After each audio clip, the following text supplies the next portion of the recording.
तो मेरे प्यारे स्टूडेंट्स नमस्कार। आज हम औसत चैप्टर की 11वीं क्लास आज स्टार्ट करेंगे। इसके पहले जो भी आपने क्लास की उसमें आपने देखा कि एसएससी स्तर के सवाल भी आपके मौखिक लग जाते हैं। आज हम इस क्लास में एक विशेष प्रकार के सवालों को करेंगे। ये विभिन्न परीक्षाओं में आते रहते हैं। आपको एक उदाहरण के तौर पर एक क्वेश्चन का जिक्र करते हैं। 8 क्रमिक संख्याओं का औसत 6.5 है। उनमें से सबसे छोटी संख्या तथा सबसे बड़ी संख्या बताइए। अब ये सवाल क्या है? 8 क्रमिक संख्याओं का औसत 6.5 है। अब उसमें आपको सबसे छोटी और सबसे बड़ी संख्या का औसत है। अब ऐसे सवाल मौखिक दिखता है, उत्तर इसका दिखता है। देखिए कैसे, 8 कोई संख्याएं हैं, आपको दिखेगा कि 8 संख्या 1 2 3 4 5 6 7 8 संख्याएं। इसका औसत 6.5 है। औसत का मतलब होता है अगर कोई समांतर श्रेणी है वो बीचों बीच में होगा। अगर ये है तो इधर 6 होगा, इधर 7 होगा। अभी मैं आपको समझा नहीं रहा हूं, देखिए सवाल ऐसे लग सकता है। अब ये 5 होगा तो ये 4 होगा, ये 3 होगा, ये 8 होगा, ये 9 होगा तो 10 होगा। अब भाई इसका औसत कितना होगा? प्रथम पद और अंतिम पद का दोनों को जोड़ के आधा कर दो, औसत का मतलब यही होगा। तो आपका आएगा भाई 13 का आधा 6.5। तो फर्स्ट टर्म और लास्ट टर्म का औसत कितना होगा? 6.5। तो एक तो ये कितना आसानी से दिखता, कुछ नहीं करना। और भी इससे आसान है। अगर इस सवाल को जो बच्चे औसत को समझते हैं, समांतर श्रेणी को समझते हैं, वो ऐसे ही बता देंगे कि फर्स्ट टर्म और लास्ट टर्म का औसत भी 6.5 ही होगा, क्योंकि सीरीज का औसत 6.5 है। अब ये समझ आप इस समझ को कैसे समझ पाएं, इसके लिए आज हम पूरा आपको ये सिस्टम समझाते हैं कि समांतर श्रेणी का औसत कैसे निकलता है। और इस पे बहुत सारे सवाल बनते हैं, नंबर सिस्टम में भी इस पे बहुत सारे सवाल बनते हैं। तो हम आज पूरी उस समांतर श्रेणी के उन चीजों को समझाएंगे जिनको हम ज्यादा महत्व नहीं देते हैं, बातें बहुत छोटी होती हैं। तो फिर चलिए सवाल ये हम लगाएंगे। अभी तो मैंने सिर्फ बताया कि हाँ लग सकता है ऐसे। अब देखिए कैसे। तो पहले सिस्टम को समझते हैं। समांतर श्रेणी क्या होती है आप जानते हैं। अगर 5 10 15 20 25 ये कहा जाए तो अगर कोई ऐसी श्रेणी है जिसके क्रमागत 2 पदों का अंतर बार बार समान हो तो वो समांतर श्रेणी कहलाती है। तो इसको सब जानते हैं कि इसमें ये जो अंतर होता है वो समान होता है। 5 है, इसमें भी 5, इसमें भी 5, सब। तो ये एक समांतर श्रेणी है। लेकिन इसी बात को अगर हम ज्यादा महत्व दें कि अंतर समान होता है, इसी में सब कुछ है, इसका पूरा गुण इसी में है, तो अंतर समान होने का इससे विशेषता फिर क्या बनती जाके? इसकी ये विशेषता बनती जाके है कि अगर फर्स्ट टर्म और लास्ट टर्म को हम जोड़ें तो 5 और 25 कितना आएगा? 30। अगर हम इसको जोड़ें, इसको और इसको जोड़ें तो देखिए कितना आएगा? 30। इसी प्रकार से अगर लंबी श्रेणी हो तो सबसे पहले को उसके आखिरी को फिर उसके ऐसे जोड़ें तो बराबर ऐसा आता क्यों? ऐसा इसलिए आता है क्योंकि ये सबसे छोटा है, ये सबसे बड़ा है, ये सबसे गरीब है, ये सबसे अमीर है। दोनों को जोड़ा तो टोटल 30 रुपए। अब इसमें क्या हुआ? इसमें ये इससे उतना ही बड़ा था जितना ये इससे छोटा था, क्योंकि अंतर तो बराबर। इसी कारण से यहां ये कुछ बड़ा हो गया तो ये कुछ इससे छोटा रह गया और इसका भी योग किया तो 30 है और ये अपना बैठा। तो इस प्रकार से ऐसे सीरीज बनेगी तो उसमें क्या आएगा? सबसे छोटे को सबसे बड़े में जोड़ेंगे तो योग बराबर। अब आपको तो औसत की आज बात करनी है। तो औसत की बात करनी है तो औसत का उद्देश्य होता है सबको बराबर बराबर बैठाना। तो यहां अगर इनको हमको बराबर बराबर बैठाना है तो हम कहेंगे इसको मिला के 30 होता है। दोनों आपस में बराबर बराबर बांट लें तो इसके पास 15, इसके पास 15। इसको भी बराबर बराबर बंटवा दें तो इसके पास 15, इसके पास 15, इसके पास ऑलरेडी 15।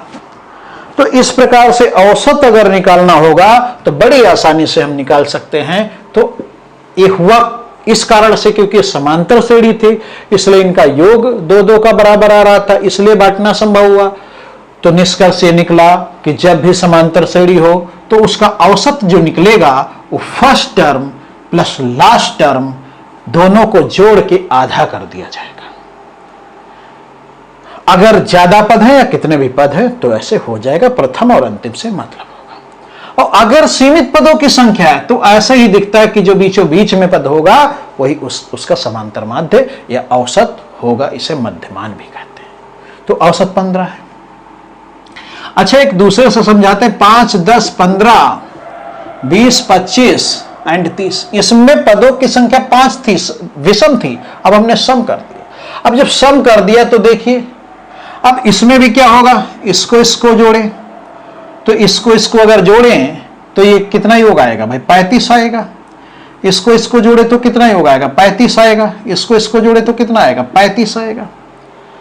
अब हम यहां फिर कह सकते हैं क्योंकि मुझे औसत निकालना है, तो इसका तो औसत 15 आया था, इसका औसत क्या आएगा। अब भाई इन दोनों को कहा बराबर बराबर बांट लो, तो 17.5 एंड 17.5 भाई 35 है।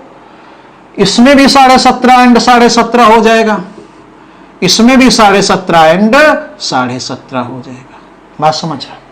तो इस प्रकार से अगर कोई भी समांतर श्रेणी है तो उसका औसत निकालना है तो प्रथम पद प्लस अंतिम पद उसको जोड़ के बराबर बराबर दोनों में बांट दें, आधा कर दें, तो औसत बराबर क्या निकलेगा, किसी समांतर श्रेणी का औसत निकलेगा first term plus last term upon 2।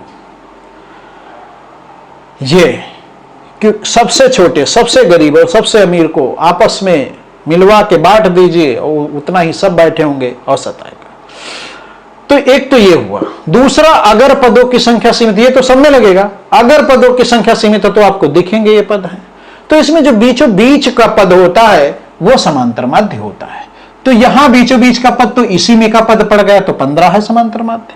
लेकिन यहां जब पदों की संख्या सम होगी तो बीचों बीच में तो कोई पद पड़ेगा नहीं भाई, 3 इधर से ले लिए, 3 इधर से ले, बीचों बीच में कोई पद नहीं है।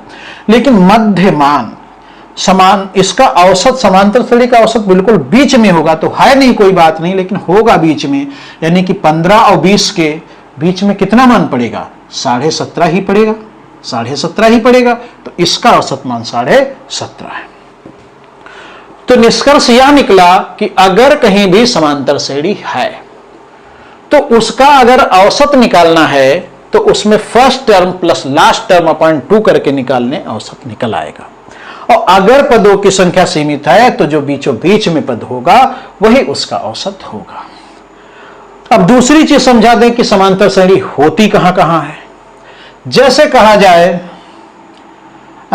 1 से 80 तक के समस्त पूर्णांक, तो वहां समांतर श्रेणी, क्योंकि एक एक का अंतर है।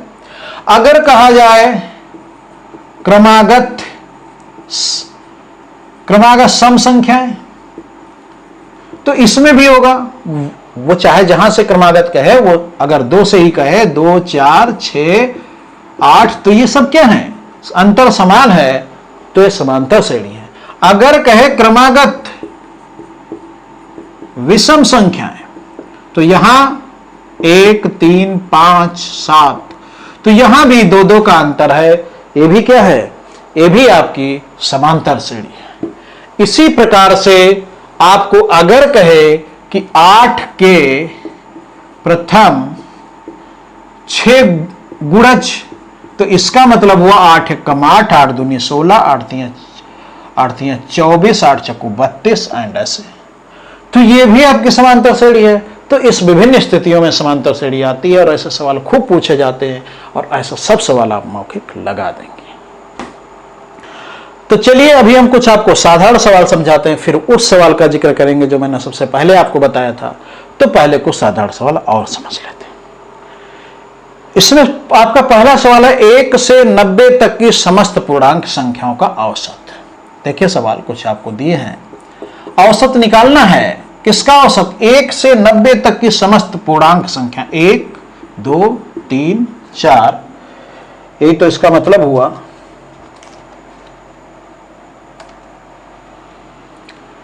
एंड कितना तक, 90 तक, यही तो हुआ। अब इसका औसत कैसे निकलेगा, अब इसका औसत कैसे निकलेगा भाई, क्रमागत है तो एक एक का अंतर है। समांतर श्रेणी तो पहले तो ये कंफर्म कीजिए समांतर श्रेणी है, और समांतर श्रेणी है तो first term plus last term को आधा आधा बंटवा दीजिए, दोनों को मिला के आधा आधा। अब वो भी आप पर निर्भर है कि सूत्र जैसा लिखोगे या अपनी सामान्य बुद्धि लगाओगे कि इनको इनको बांटना है मिला के, तो वहां से 45-45 मिल जाएगा और इसको एक का आधा आधा मिल जाएगा, तो 45.5 हो जाएगा औसत। बेशक आप ऐसे भी लगा सकते first term plus last term upon 2। तो फर्स्ट टर्म 1 है, ये 90 है बटे 2 है, तो 91 बटे 2 है, यानी कि आएगा 45.5। लेकिन मैं इसे ज्यादा उचित नहीं मानता, क्योंकि आपको गणित का मतलब है आप समझदारी से लगाएं, समझ के लगाएं चीजों को। तो ये हो गया, ऐसे बांटना ही तो है। दूसरा है 50 से 120 तक की समस्त पूर्णांक संख्या। तो 50 से 51, 52 एंड 120 तक। अब इसमें भी आपने देखा कि समस्त पूर्णांक संख्या है, अर्थात अंतर तो समान है,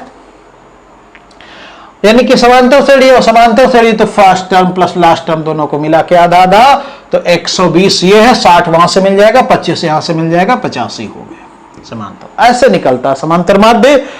इसी प्रकार से 2 से 88 तक की समस्त पूर्णांक संख्याएं, 2 से 88 तक की 2, 4, 6 एंड 88 समस्त पूर्णांक संख्याओं का, समस्त सम संख्याओं का। अब सम संख्याएं, इसमें भी 2-2 का अंतर है, तो ये भी क्या बन गया, ये भी एक समांतर श्रेणी बन रही है। तो इसको मिला के आधा आधा कर दीजिए, तो यहां से 1, यहां से 44, कितना बना 45। बेशक अगर आपको अच्छा बने तो 2 88 90 होता, 90 का आधा 45 होता, तो जोड़ के भी कर सकते हैं। मैंने कहा जो आपको अच्छा लगे वो कीजिए, लेकिन सबसे श्रेष्ठ ढंग अपनाएं आप तो ऐसे। अगला सवाल आपका हो सकता है, देखिए 1 से 71 तक की विषम संख्या है, 1 से 71 तक की विषम संख्या, 1 से 71 तक की विषम संख्या है, 1 से 71 तक की 1, 2, 3 एंड 71। तो यहां भी आपकी समांतर श्रेणी है, क्योंकि अंतर तो 1-1 का। अब इसमें फर्स्ट टर्म लास्ट टर्म, इसका आधा आधा, इसका आधा। अब आपकी मर्जी, आप चाहे दोनों को जोड़ के 72, 36 का आधा ऐसे भी कर सकते हो, आप जैसे भी करना चाहो, या 1 इधर डाल दो, 70 का आधा 35 और 2 का आधा 1, तो आप जैसे भी करना चाहो, या इनको जोड़ दो 72, 72 का आधा 36, ये आप पर रहेगा, आपको करना है, इस प्रकार से हो जाएगा। अगला सवाल है 51 से 137 तक की समस्त विषम संख्या है। 51, 53, 55, कहां तक, 137 तक की समस्त विषम संख्या है। तो देखिए, तो ये भी समांतर श्रेणी, क्योंकि 2-2 का अंतर है, तो फर्स्ट टर्म लास्ट टर्म। अब आपकी मर्जी कैसे करोगे, हम तो क्या करेंगे, एक इसका उधर थोड़ी के लिए देर के लिए डाल देंगे, तो इसका मिल जाएगा 25, अब वहां 138, अब 100 का आधा 50, अब बचा कितना 38, 38 का आधा 19, तो कितना हुआ 75, 95, 95, 94 हुआ। बिल्कुल आप इनको जोड़ के आधा करना है, आपकी मर्जी जैसे कीजिए। आप ऐसे भी कर सकते हैं कि दोनों को जोड़िए और उसका आधा कीजिए, 8 एंड 1 बटे 2, 2 नाम 18, 2 4 ऐसे। तो ये आप पर निर्भर करेगा कि आप कैसे करते हैं। समांतर श्रेणी का औसत निकालना है तो फर्स्ट टर्म और लास्ट टर्म को मिला के आधा कर दीजिए, समांतर श्रेणी का औसत निकल आएगा। एक सवाल और देखिए, गुणज वाला। 10 के प्रथम 12 गुणज। अब 10 के प्रथम 12 गुणज, तो 10 एक कम 10, 10 दूनी 20, 10 तिया 30, गुणज यही तो होता है। 12वां गुणज क्या होगा, 120 होगा। इसका औसत निकालना, तो समांतर श्रेणी बन गई, 10-10 का अंतर है। तो फर्स्ट टर्म लास्ट टर्म, इसका आधा 5, उसका आधा 60, कितना औसत हो गया, 65। तो इस प्रकार से आप कर सकते हैं। 10 के 18वें गुणज से 40वें गुणज तक, तो 10 का 18वां गुणज 180, 19वां गुणज 190, 200वां गुणज 20वां गुणज 200 और 40वां गुणज 400। अब इसका औसत आपको निकालना है। औसत निकालना है तो क्योंकि समांतर श्रेणी तो हो चुकी है, तो इससे 200 मिलेगा, इससे 90 मिलेगा, 290 हो गया। औसत कितना आया, 290। तो इस प्रकार से ये सारे सवाल आप बड़ी आसानी से लगा सकते हैं। अब हम चलते हैं इसी के दूसरे टाइप की तरफ, जो आपको पहले सवाल का जिक्र किया था, उसमें आप समझते हैं। उसको समझाने के पहले एक बार फिर आपको हम समझा देते हैं। अगर पदों की संख्या सीमित हो, जैसे मैं इस श्रेणी की बात करूं, 1 2 3 4 5, एक समांतर श्रेणी भाई, एक अंतर है, तो इसका औसत कितना होगा, first term last term upon 2, 6 2 3। और हमने बताया अगर पदों की संख्या सीमित है तो आपको दिखता है बीच में कौन पद है, ये है, ये भी 3 है। और अगर पदों की संख्या विषम है तो आधे इधर निकल जाएंगे, आधे इधर निकल जाएंगे, एक इसी में का पद रह जाएगा, वो उसका समांतर माध्य होगा। और अगर पदों की संख्या आपकी सम है तो जैसे इसमें बीचों बीच में एक पद बैठा वैसे इसमें तो नहीं होगा, 3 इधर निकल गया, 3 इधर निकल गया, तो इसके बीचों बीच में बैठेगा, क्योंकि औसत का मतलब बीचों बीच में बैठा होगा। अब बीचों बीच इसका क्या होगा, 3 से उतनी ही दूर, 4 से उतनी दूर, 3.5 ना होगा, तो इसका औसत क्या हुआ, इसका औसत हुआ 3.5। तो इस प्रकार से जब पदों की संख्या सीमित होगी तो बीचों बीच में उसका औसत होगा। अगर पदों की संख्या विषम होगी तो उसी में से एक हो जाएगा, अगर पदों की संख्या सम होगी तो उन दो पदों के बीच में आपको निकालनी होगी संख्या और औसत बड़ी आसानी से दिख जाएगा। तो आप समझ गए। तो उस क्वेश्चन का जिक्र करते हैं जो मैंने पहले आपको बताया था कि 8 क्रमिक संख्याओं का औसत 6.5 है, उनमें से सबसे छोटी और सबसे बड़ी संख्या का औसत बताइए। तो सोचिए 8 क्रमिक संख्याएं, 8 क्रमिक संख्या, 8 क्रमिक संख्याएं, उनका औसत 6.5। अब सोचिए मैंने क्या बताया, 8 है तो 4 इधर 4 इधर, औसत यहां बैठेगा और औसत है कितना, 6.5 है। उसने कहा क्रमिक संख्या, क्रमिक संख्या का मतलब एक एक का अंतर होगा, वो चाहे 19 से शुरू हो, 19, 20, 21, 22 या 41, 42, 43, 44 या 58, 59, 60 कुछ भी हो सकता है, लेकिन एक एक का अंतर होगा, अर्थात समांतर श्रेणी है। और अगर समांतर श्रेणी है तो औसत बीचों बीच में बैठा होगा, और औसत अगर बीचों बीच में बैठा है तो एक का अंतर है, तो इधर कितना होगा 6, इधर कितना होगा 7। सोच लीजिए यही होगा, क्योंकि अंतर एक का है। यहां अगर 40 होगा तो यहां 41 होगा, यहां 18 होगा तो यहां 19 होगा। तो इस सिस्टम के हिसाब से एक के अंतर को इसको बीचों बीच में रखना, तो 6.5 बीच में होगा, तो एक तरफ 7 एक तरफ 6, और जब ये मिल जाते हैं तो आप एक एक के अंतर से इधर घटाते चले आओ, तो ये इधर आप बढ़ाते चले जाओ, तो ये। अब उसने कहा प्रथम संख्या, सबसे छोटी संख्या तथा सबसे बड़ी संख्या का, तो सबसे छोटी संख्या बड़ी संख्या का औसत 2 संख्या है, 3 और 10 का औसत, तो दोनों को जोड़ के क्या करना है, बांटना ही तो बराबर। तो कितना आया 6.5। आप ऐसे ही जानते हैं कि दोनों को मिला के बांटेंगे तो 6.5 आएगा। तो इस प्रकार से आप ये बीच की स्थिति को समझकर बिल्कुल इस सवाल को कर सकते हैं। और ये सवाल तो बिल्कुल ऐसे मौखिक दिखता था, क्योंकि आप जानते हो कि अगर कहीं समांतर श्रेणी है तो उसमें सबसे छोटे पद और सबसे बड़े पद को जोड़ के ही तो आधा करते हैं, वही तो औसत होता है। तो चाहे उन 2 पदों का औसत समझ लो या पूरी श्रेणी का औसत समझ लो, एक ही होता है। तो इसने श्रेणी का औसत बताया था 6.5 है, तो आपको फर्स्ट टर्म और लास्ट टर्म सबसे छोटा और सबसे बड़े का भी औसत कितना होगा, 6.5 ही होगा। तो ऐसा ही दिखता था। तो सीधे कॉन्सेप्ट पर आधारित सवाल था। अगला क्वेश्चन है, लिखा है पहली 10 सम संख्याओं का औसत क्या है। पहली 10 सम संख्याएं, अब ढूंढना तो होगा पहली 10 सम संख्याएं, तो 2 एंड 4, 6, 8, 10, 12 एंड 14 एंड 16। कितनी हुई, अभी तो नहीं हुई, 1, 2, 3, 4, 5, 6, 7, 8, 18, 20 हो गई 10। अब इनका औसत क्या होगा उसने पूछा है। अब आप चाहे उससे कर लीजिए। प्रथम 10 सम संख्या, तो फर्स्ट है 2, अंतिम है 20, तो इनको मिला के आधा आधा कर दीजिए, क्योंकि समांतर श्रेणी बन चुकी है। 10 उधर से मिला, 1 उधर से मिला, 11। और आप मध्यमान की स्थिति से भी कर सकते हैं, लेकिन इसमें चूंकि ज्यादा पद हैं तो इधर से 5 पद ले लीजिए, उधर से 5 ले लीजिए, औसत यहां पड़ेगा और 10-12 के बीच में क्या आएगा, 11 आएगा। तो इस प्रकार से बड़ी आसानी से आप ये सवाल लगा सकते हैं। आपका 4th इसमें सही है, बात समझ गए होंगे। ये सब बड़ी काम की चीजें, आपको नंबर सिस्टम में कुछ योग वाले सवाल होंगे, वो इन्हीं सबसे लग जाएंगे। आगे बताएंगे, 4 क्रमागत सम संख्याओं का औसत 15 है। देखिएगा, 4 क्रमागत सम संख्याओं का औसत 15 है। दूसरे नंबर की सबसे बड़ी संख्या कितनी है। आप सोचिए कोई 4 क्रमागत सम संख्या, जैसे उसने कहा 4 क्रमागत सम संख्या, आप समझ लीजिए कि वो समांतर श्रेणी कह रहा है और उसका औसत 15 है। चूंकि 4 है तो औसत तो इसका बीचों बीच, भाई सबसे पहले निर्णय हुआ कि वो समांतर श्रेणी है। अगर समांतर श्रेणी, अगर पदों की संख्या 4 है तो भाई मध्यमान तो बीचों बीच में होगा, और मध्यमान बीचों बीच में वो है कितना, वो है 15, वो औसत कितना है 15 है। तो चूंकि 4 क्रमागत सम संख्या तो 2 2 का अंतर होगा, अब 2 2 का अंतर होगा तो इधर वाली 14 होगी, इधर वाली 16 होगी, 2 का अंतर हो गया। अब ये अगर 14 है तो ये 12 होगी, और ये कितनी होगी, ये 18 होगी, यही तो होगी।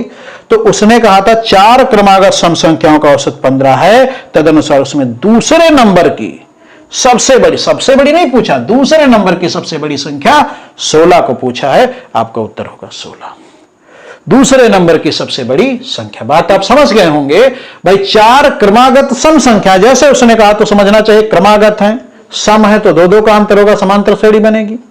और चूंकि पदों की संख्या 4 है तो इसका जो औसत है वो बीचों बीच में होगा, जिसे मध्यमान भी कहते हैं, बीचों बीच में होगा। आप जानते हैं 2 2 का अंतर, तो अगर बीचों बीच में 15 बैठा है तो यहां क्या होगा, 14 होगा, यहां 16 होगा। अगर मान लीजिए यहां 21 आता तो यहां क्या होता, 20 होता, 20 होता, यहां क्या होता, 22 होता। तो इस प्रकार से बड़ी आसानी से आप सवाल लगा सकते हैं। अगला क्वेश्चन, यदि 6 क्रमिक सम संख्याओं का औसत 25 है तो उसमें सबसे बड़ी तथा सबसे छोटी संख्या का अंतर कितना होगा। बात को समझो। 6 क्रमिक सम संख्याएं, 7 क्रमिक सम संख्या का 6 क्रमिक सम संख्याओं का औसत 25 है, 6 है, 6 कर दी। 6 संख्याएं हैं, सम संख्याएं हैं, क्रमिक हैं, तो इसका मतलब समांतर श्रेणी बनाएंगे। क्योंकि संख्याएं 6 हैं, इसका बीचों बीच तो बीच में यहां होगा, कहीं उन संख्याओं में से नहीं होगा, उनके अलावा कहीं बीचों बीच में होगा। अब उस औसत को उसने बताया कितना है, 25 है, यानी कि इसका जो मध्यमान यहां जो बैठेगा वो कितना होगा, 25। अब सोचिए, चूंकि सम है, क्रमागत है, तो 2 2 का अंतर होगा, अर्थात ये होगा 24, ये होगा 26, ये होगा 28, ये होगा 30, ये होगा 22 एंड ये होगा 20, यही तो होगा। आप सभी संख्याएं लिख देंगे, बड़ी आसानी से लिख देंगे। तो अब उसने क्या पूछा, उसने पूछा सबसे बड़ी तथा सबसे छोटी संख्या का अंतर कितना होगा। तो अंतर देखिए कितना होगा, अंतर है 10 का अंतर दिखता है। सबसे छोटी सबसे बड़ी संख्या का अंतर कितना है, 10। तो आप बड़ी आसानी से सवाल लगा सकते हैं, इससे संख्या ज्ञात कर सकते हैं। ऐसे बहुत से सवाल आते हैं, आपको ऐसा दिया होगा, आपसे पूछेगा कि दूसरी संख्या बताइए, तो आपको जब सब संख्याएं ही ज्ञात हो सकती हैं तो कुछ पूछे। अगला सवाल, 100 से कम सभी विषम संख्याओं का औसत होगा। 100 से कम सभी विषम संख्या, अब विषम कहां से शुरू होती, 1 से शुरू होती, 1 3 एंड 5 एंड 7, 100 से कम कहां जाएगा, मतलब 99 तक। 100 से कम सभी विषम संख्याओं का औसत होगा। तो इसका औसत भाई समांतर श्रेणी बन चुकी है, तो औसत क्या होगा, 99। बिल्कुल जोड़िए 100, क्यों नहीं जोड़ेंगे, क्योंकि 100 आता है, बढ़िया आता है, तो इसका आधा आधा क्या होगा, 50, तो औसत आ गया 50। तो इस प्रकार से आप ये सवाल लगा सकते हैं। अगला क्वेश्चन देखिए, एक, यदि 5 क्रमिक संख्याओं का औसत 33 हो तो उन क्रमिक संख्याओं में सबसे बड़ी संख्या क्या हो। राजस्व लेखपाल में आया है, यदि 5 क्रमिक संख्याओं का औसत 33 है तो उन क्रमिक संख्याओं में सबसे बड़ी संख्या क्या होगी। संख्याएं कितनी है, संख्याएं 5 है। कैसी है, क्रमिक है। कोई 5 क्रमिक संख्याएं, उनका औसत 33 है, तो औसत 33 यानी कि पदों की संख्या 5 है, तो यानी कि बीचों बीच में बैठा होगा। और समांतर श्रेणी क्योंकि क्रमिक, क्रमिक का मतलब एक एक का अंतर। अब उसने कहा कोई 5 क्रमिक संख्याओं का औसत 33। सबसे पहले तो क्रमिक कहा, इसलिए समांतर श्रेणी है, चूंकि 5 है इसलिए उसी में से बीचों बीच में उसी का एक पद होगा। औसत 33 है, क्योंकि यही बीचों बीच में है तो यही 33 होगा। अब अगर इसमें का एक पद 33 होगा, चूंकि क्रमिक है, तो एक 32 होगी, एक 31 होगी, एक 34 होगी एंड एक आपकी 35 होगी। तो कहा तो उन क्रमिक संख्याओं में सबसे बड़ी संख्या क्या होगी, ये आपकी 35 होगी। उत्तर आपका सही होगा डी। बात समझ गए। इसी प्रकार से 7 लगातार आने वाले धन पूर्णांकों का औसत 26 है, तो इन पूर्णांकों में सबसे छोटा है। तो देखिए ये कितने पूर्णांक हैं, 7 है, 7 है भाई, 7 पूर्णांक। 7 लगातार आने वाले धन पूर्णांकों का औसत 26 है। लगातार है, पूर्णांक है, मतलब 11, 12, 13, 14, 15, 16, 17 ऐसे, 51, 52, 53, 54 ऐसे, 58, 59, 60 ऐसे। तो लगातार है, क्रमिक है, पूर्णांक है, तो क्या है, समांतर श्रेणी, एक एक का अंतर है। चूंकि 7 है इसलिए बीचों बीच तो हमें उसी में से मिल जाएगा। अब उसने कहा है 7 लगातार आने वाले धन पूर्णांकों का औसत 26 है, मतलब ये जो बीचों बीच में है ये 26 है, इसी में से एक संख्या, क्योंकि हमको मिल जाती है उसी में से संख्या। अब ये 26 है भैया, तो ये कितना होगा, 25 होगा, ये कितना होगा, 24 होगा, ये कितना होगा आपका 23 होगा। चूंकि उसने तो पूछा है इन पूर्णांकों में सबसे छोटा पूर्णांक क्या होगा, सबसे छोटा पूर्णांक आपका यही 23 होगा। अब अगर सबसे बड़ा पूछे तो 27, 28, 29, तो कोई भी संख्या पूछे आप निकाल सकते हैं इस प्रकार से। ऐसे आप सभी सवाल बड़ी आसानी से कर देंगे, बिल्कुल कोई दिक्कत नहीं है, आप बड़ी आसानी से सवाल लगा सकते हैं। तो आप इस पूरे औसत, ये आज लगभग खत्म हो गया। अब इसके बाद हम यूपी SSSC में सभी आए हुए क्वेश्चन आपका प्रश्न पत्र में आपको हल करवा देंगे सॉल्व में, और फिर SSC में आए हुए सभी क्वेश्चन को हम आपको सॉल्व करवाएंगे। इस पूरे एवरेज चैप्टर को इतना करवा देंगे कि एक भी क्वेश्चन आपका कहीं छूटना नहीं चाहिए और सेकंड में लगना चाहिए। और अगर आपने इससे एक क्लास 1 से नहीं देखे एवरेज के, तो सब देखे, शुरू से देखे, बातों को समझिए और इसकी सोच बनाइए कि एवरेज है क्या। प्रत्येक गणित क्या है, गणित वैसे ही है जैसे हम सामान्य जीवन में बातें करते हैं, एक दूसरे की बातें समझते हैं, वैसे ही गणित है। आवश्यकता है हमें दृष्टिकोण बदलने की। जब गणित आपके सामने आए तो यह नहीं होना चाहिए कि हाँ सूत्र है, शॉर्ट ट्रिक है, कुछ नहीं। आपको होना चाहिए कि आपको समझना चाहिए कि बातों को समझना है बस, और उसमें न कोई गणना रहेगी न कुछ रहेगा, सीधे उत्तर आपको दिखेगा। ज्यादातर तो सवाल कॉन्सेप्ट से ही आते हैं। तो इस प्रकार से, तो इसके पहले अगर नहीं देखे हैं तो क्लास फर्स्ट से पूरा एवरेज देखिए, फिर आपको इसके बाद हम यूपी SSSC का सॉल्व करवा देंगे, एवरेज से आए सभी क्वेश्चन, फिर उसके बाद SSC से आए हुए सभी क्वेश्चन करवा देंगे। आप सब क्वेश्चन मेरे साथ करिए, लेकिन सबसे पहले क्लास फर्स्ट से सभी को देखिए और अपनी सोच बदलिए कि मैथ का मतलब है बातों को समझना। तो आज इतना ही। और अगर आपको ये चीज़ें अच्छी लगती हो, आपको लगता है मुझे फ़ायदा होता है, तो आप उन सब बच्चों को इन बातों को शेयर कर दीजिए, उसे समझाइए। लेकिन समझाइए क्योंकि मुझसे पढ़ने में, मुझसे अगर फ़ायदा लेना है तो उसी स्थिति में ले सकते हो जब एक एक बात को समझोगे। आपको जितने भी वीडियो पढ़े, एक एक वीडियो को आप 3-3 बार जब देखेंगे, हर बार आप जब देखेंगे तो उसमें कुछ गहराई में जाएंगे, आप कुछ उसमें गहराई में जाएंगे, कुछ आपको मिलेगा। बातें ही समझनी है, लेकिन वो आपको एक ऐसी समझ विकसित कर देगा कि आपको उत्तर दिखने लगेगा मैथ में। तो आप इन चीज़ों को समझें और बच्चों को बताइए, दूसरे बच्चों को भी शेयर कीजिए, उनका भी फायदा हो। क्योंकि ये बहुत बड़ी कमी है मैथ का, जो एक वो बना दिया गया कि मैथ ये है वो है, कुछ नहीं। मैथ सबसे आसान विषय है, बस इसको समझने की आवश्यकता है। तो आज इतना ही। जय हिंद, जय भारत।